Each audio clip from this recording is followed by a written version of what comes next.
Okay, so here are the products that I'm using in this tutorial. This is hair paint wax. I have the red and the gold, so I will be attempting the red in this tutorial, and this is the 8-ounce jar of hair wax.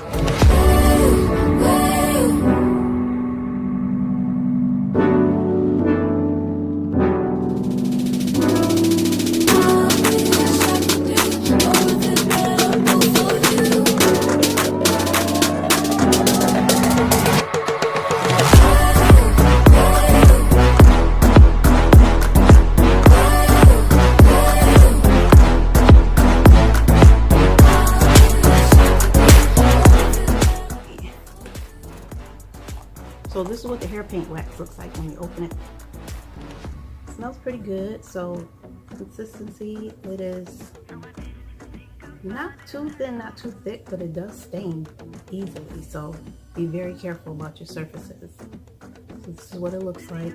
And it does come with a safety seal in it. I just took the safety seal off.